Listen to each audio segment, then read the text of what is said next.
2017، کل 30 ہے اور پرسوں 31۔ نیو ایئر پہ تقریبات کی تیاریاں شروع ہیں، لوگ ہیپی نیو ایئر منانے کے لیے بے چین ہیں۔ دبئی نے سنا ہے پاکستانیوں کے لیے ویزا فی الحال ویزا نہیں دے رہا پاکستانیوں کو، تاکہ ہم ہیپی نیو ایئر جوش و خروش کے ساتھ بلکہ سکون کے ساتھ منا سکیں۔ ایسا نہ ہو کوئی داڑھی والا آدمی ہمارے کباب میں ہڈی بننے کی کوشش کرے۔ حالانکہ داڑھی والے تو بیچارے آج کل ویسے ہی ٹٹرے ہوئے ہیں، وہ کہاں کسی کے کباب میں ہڈی بنتے ہیں۔ لیکن بہرحال کوشش۔ ہیپی نیو ایئر سارے مناتے کہ نہیں مناتے، سوائے چند مولویوں کے اور تبلیغ والوں کے 4 مہینے چلنے والوں کے؟ باقی چاہے ہندو ہو، چاہے عیسائی ہو، چاہے یہودی ہو، زیادہ چلتا ہے نا۔ تو کیا ہو گیا؟ ویلنٹائن ڈے منا لیا تو کیا ہو گیا؟ ہم کسی کا دل تو نہیں دکھا رہے۔ لوگ یہ دلیل دیتے ہیں ہم کسی کا دل تو نہیں دکھا رہے، ہم کسی کی جیب تو نہیں کاٹ رہے، ہم کسی کو دھوکہ تو نہیں دے رہے، ہم تو خوش کر رہے ہیں۔ تو دنیا میں جو لبرل طبقہ ہے وہ لائف کو چاہتا ہے کہ بس انجوائے کرو۔ ہم کہتے ہیں کہ انٹرٹینمنٹ کی بھی کوئی لاجک ہوتی ہے، کوئی وجہ ہوتی ہے۔ سال جب ختم ہوتا ہے تو خوشی کا موقع نہیں ہے، غم کا موقع ہے۔ یہ غم کا موقع یہ کہ آپ کی زندگی کم ہو گئی۔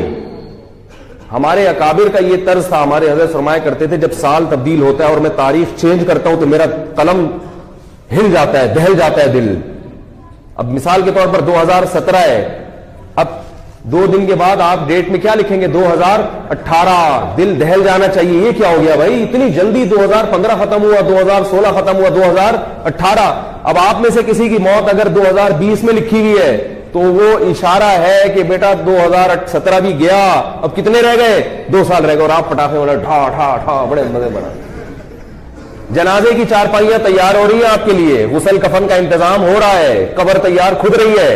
اب آنے والے ہو 2-3 سال میں، 5-6 سال میں، اور آپ کیا کہہ رہے ہو؟ ہیپی نیو ایئر، گلے ملو۔ یہ ان لوگوں کے کام ہے جو دنیا جن کی بے مقصد ہے، ان کے حیات اور زندگی کا کوئی مقصد نہیں ہے، وہ لائف کو بس کسی بھی طرح سے انجوائے کرنا ہے، انہوں نے وہ ویسے انجوائے کرنا ہے، بس کرو انجوائے۔ اب یہ 25 دسمبر یہ حضرت عیسیٰ کا یوم پیدائش تھوڑی ہے، تو خود پادری کہتے ہیں کہ یوم پیدائش نہیں ہے، لیکن کہتے ہیں اگر لائف ہم انجوائے کر رہے ہیں، ان کا سیلیبریٹ کر رہے ہیں تو کیا ہو رہا ہے؟ ٹھیک ہے، وہ تو کریں، ان کو وہ ان کا مذہب ہے۔ ہمارا تو ایک مذہب ہے بھائی، ہمیں تو اللہ نے ایک مقصد دے کے بھیجا ہے، ہم تو اس سے نہیں ہٹیں گے۔ ہمیں سیلیبریٹ کرنے کے لیے اللہ نے 2 عیدیں دے دی، کسی قوم کی 2 عیدیں نہیں ہوتی ہیں، ہمیں اللہ نے 2 عیدیں دے دی۔ ہمیں حلال میں اللہ نے زیادہ وسعت دے دی ہے، اور اس کو سیلیبریٹ کرنے کا طریقہ بھی بتا دیا کہ بھئی ایسے کرنا ہے، اس کو نماز پڑھنی ہے، اس میں پھر آپ رشتہ داروں سے ملیں، جو بھی ہے اس میں بھی ٹھا ٹھا یہ سب چیزیں اس میں بھی نہیں ہے، شراب کباب نہیں ہے اس میں، اور وہ موقع بھی ایسا رکھا کہ اس میں شراب کباب ہو ہی نہیں سکتا۔ 1 مہینہ رمضان کے روزوں کے میں عبادت سے انسان کا دل منور ہو چکا ہوتا ہے، اس کا ویسے ہی دل چاہ رہا ہوتا ہے کہ میں کافی لوگ تو اس گناہوں سے توبہ کر چکے ہوتے ہیں۔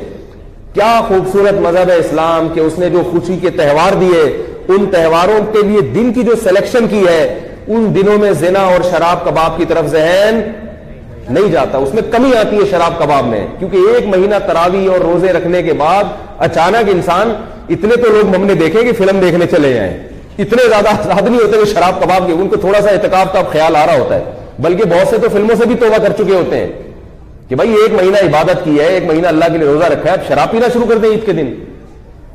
اور بقرعید میں کیا کرتے ہیں ہم؟ ابراہیم علیہ السلام کی یاد تازہ کرتے ہیں، وہ بھی عبادت ہے، اس کی بھی ایک برکت ہے، اس کا بھی ایک نور ہے۔ جبکہ آپ ہیپی نیو ایئر مناتے ہیں، اس میں نور اور برکت کی کوئی چیز نہیں ہے، اسی وجہ سے اس میں فوراً ذہن